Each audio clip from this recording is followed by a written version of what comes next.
আপনার জীবন কি টেনশন আর দুশ্চিন্তায় ভরে গেছে? আজকের ভিডিওতে আমরা এমন কিছু গল্প এবং কৌশল শেয়ার করব যেগুলো আপনাকে বোঝাবে কেন বুদ্ধিমান মানুষরা টেনশন করেন না এবং কিভাবে আপনিও এই অভ্যাস গড়ে তুলতে পারবেন। চলুন ভিডিও শুরুতে দেখে নিই, এই টেনশন করাটা কিন্তু একটা মানসিক রোগও বটে। একটা কৃষকের গল্প দিয়ে একটু বোঝার চেষ্টা করুন।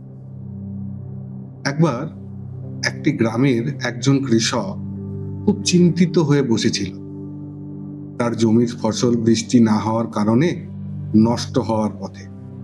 সে সারাদিন বসে বসে ভেবেই যাচ্ছিল, যদি বৃষ্টি না হয় তাহলে কি হবে, যদি ফসল নষ্ট হয় তাহলে আমি কিভাবে পরিবারের খরচ চালাবো। এই চিন্তা করতে করতে সে কিন্তু তার কাজ করতে একদম ভুলেই গেল। একদিন এক জ্ঞানী ব্যক্তি গ্রামে এলেন। তিনি কৃষককে বললেন, তোমার দুশ্চিন্তা কি বৃষ্টি আনতে পারবে? কৃষক উত্তর দিল, না, পারবে না। তখন জ্ঞানী ব্যক্তি বললেন, তাহলে বৃষ্টির জন্য দুশ্চিন্তা না করে জমির মাটি ভালো করে চাষ করো। যদি বৃষ্টি হয় তাহলে ফসল ভালো হবে, আর যদি না হয় তাহলে অন্তত তুমি বলতে পারবে যে তোমার দিক থেকে কোনো ত্রুটি ছিল না। এই গল্পটি আমাদের শেখায়, যা আমাদের নিয়ন্ত্রণে নেই তা নিয়ে দুশ্চিন্তা করার চেয়ে যা নিয়ন্ত্রণে আছে তা নিয়ে কাজ করাই বুদ্ধিমানের কাজ। বন্ধুরা, এই যে গল্প, এখান থেকে আপনারা কি শিক্ষা গ্রহণ করতে পারেন? যদি আপনি এমন কিছুর ওপরে ফোকাস করেন যা আপনার হাতে নেই, তাহলে শুধু সময় এবং শক্তি নষ্ট হবে। তাই আপনার যা নিয়ন্ত্রণে আছে সেটার উপরেই মনোযোগ দিন। চলুন ভিডিওর দ্বিতীয় পার্টে একবার দেখে নেওয়া যাক সমস্যাকে বিশ্লেষণ করে কিভাবে তার থেকে সুরাহা পাওয়া যায়। চলুন এক অফিস কর্মীর গল্প বলি। একটি অফিসে একটি মেয়ে অফিস কর্মী কাজ করত। একদিন সে তার বসের কাছে থেকে একটি কঠিন প্রজেক্ট পেল। সময় কম ছিল আর প্রজেক্ট ছিল বেশ জটিল। প্রথম দিনই তার টেনশনে পড়ে গেল এবং পুরো রাত ঘুমাতে পারল না। কিন্তু পরের দিন এক সিনিয়র সহকর্মী তাকে বললেন, তুমি এত টেনশন নিচ্ছ কেন? সমস্যাটাকে টুকরো টুকরো করো। প্রথমে ছোট কাজগুলোকে শেষ করো। পুরো সমস্যার দিকে একসাথে তাকালে বড় মনে হবে, কিন্তু ওটাকে ছোট ছোট টুকরো করে দেখলে সবকিছু সহজেই হয়ে যাবে। মেয়েটি এই পরামর্শ অনুসরণও করল। ধীরে ধীরে প্রজেক্ট শেষ করলো এবং সফল হলো।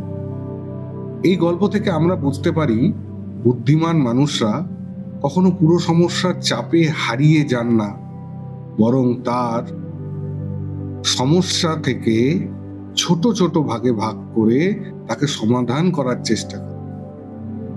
এখান থেকেও কিন্তু আমরা এক মূল শিক্ষা নিতে পারি। সেটা কি?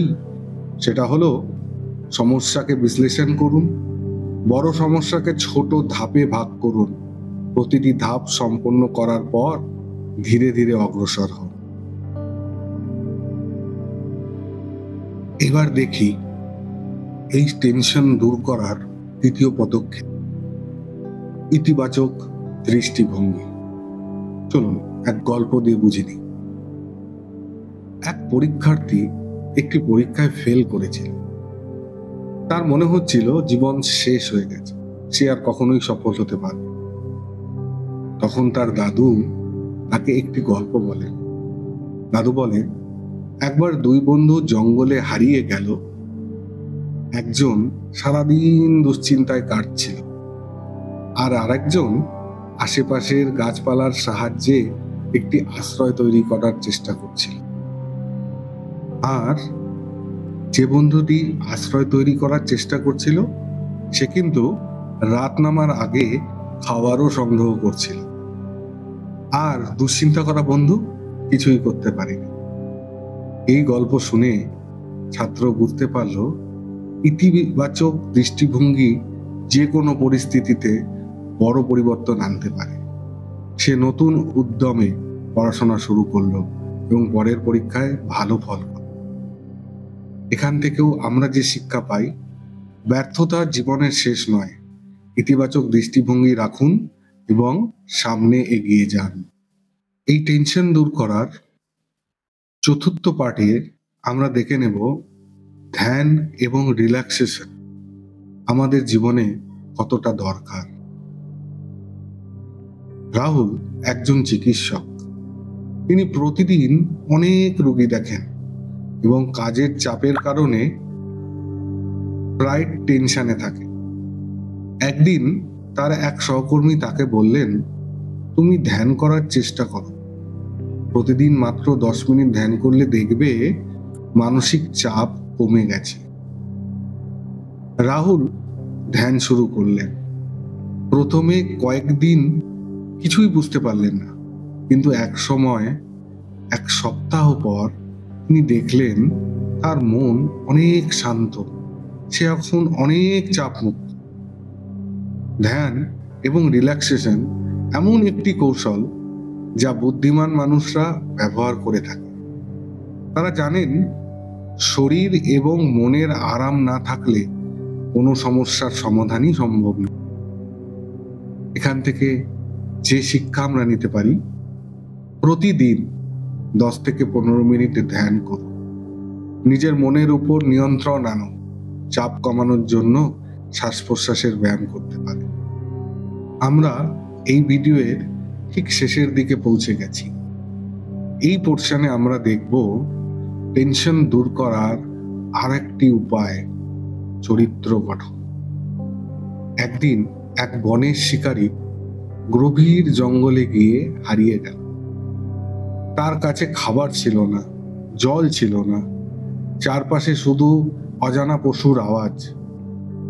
প্রথম দিন সে ভয়ে বসে রইল, শুধু ভাবতে লাগলো কি হবে, কিভাবে বাঁচবো আমি।